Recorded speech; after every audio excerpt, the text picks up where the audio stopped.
Everybody wants to always talk about modern day Rolexes, but Rolex is well over 100 years old. Today I am looking at a watch from the 1950s, a watch that nobody ever really talks about, and that is the Rolex Marconi.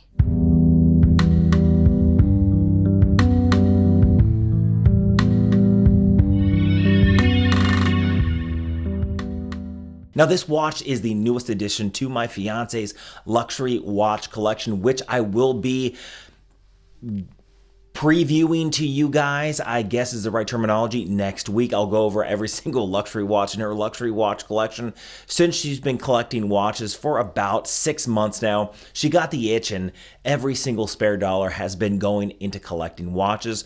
She has collected a few Baume & Merciers, a Movado, a Cartier Tank Solo, and now she is into the vintage watch genre and decided to dip her toes into Rolex.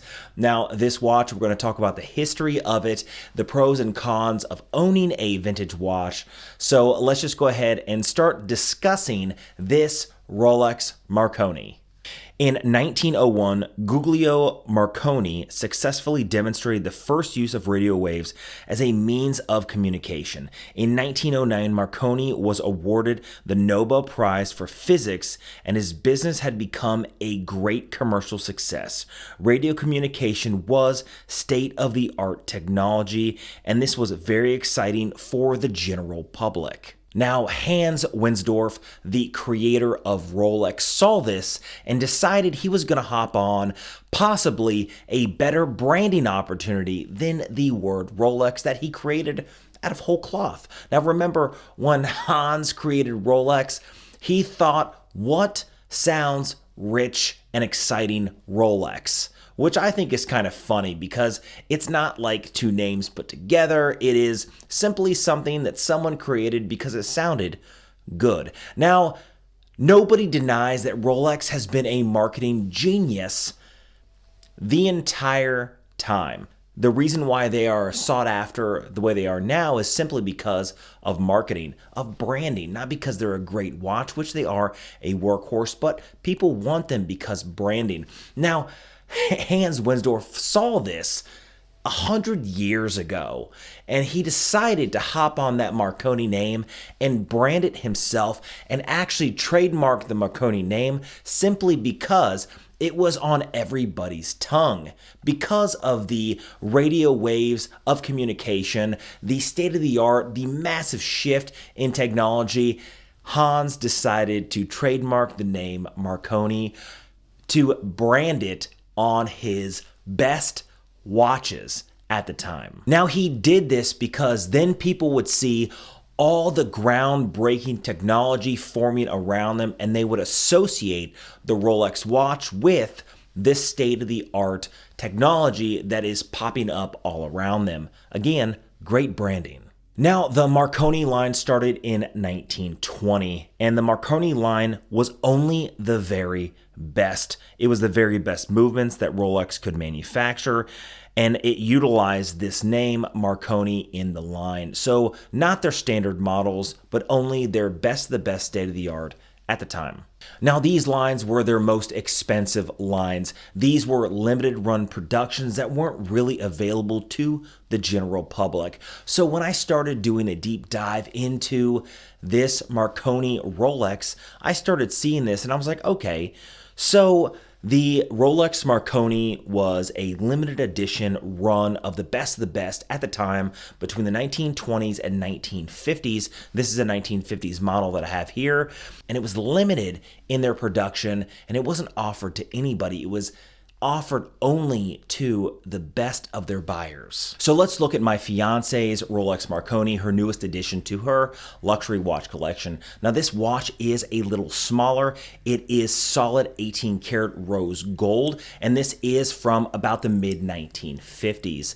Now, this thing is meant more in today's world for a woman's wrist because it is slightly smaller. The case diameter comes in at 35 millimeters. The lug to lug is going to be about 43. The case thickness is 6.5, and the lug width, if you want to replace the strap, which we are, is just over 18. It's 18.4.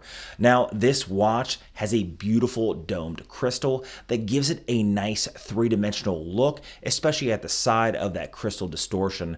This thing does have a beautiful movement inside. This is the Rolex 1530 movement. This thing is a manual wind only, has about 24 hours of power reserve, and it beats at about 18,000 vibrations an hour. So this is a slow beat movement compared to today's standard. Now, it does have a sub-seconds just above the 6. It does have the Rolex crown just below the 12, and it does say Rolex Marconi just below that crown. Beautiful gold sword hands is the hour and the minute, and then you see that that sub-second hand is, of course, matching. The indices are applied. These things have Roman numerals from the 12, 3, 6, and 9, and batons that fill in the rest. I love the look of this watch, but when you think of a vintage watch, you have to understand that there's a lot of things that come along, a lot of aches and pains that come along with a vintage watch. I'll give you an example. Now, when we first got this watch in, I wound it and it wasn't ticking at all. It was working when it came from the seller who I trusted, and then I was looking at it and I was like, it's not working. I don't understand what happened. And then I gave it a slight kind of bump and then it started ticking. So my assumption is the flywheel, because it has a flat hairspring, kind of gives a little more bounce because it's vintage, probably got lodged in shipping, and then I kind of unlodged it. It's one of those things you have to understand and realize when it comes to vintage watches, and I told my fiance this, you got to be careful not to bump it too hard because you could damage the crystal.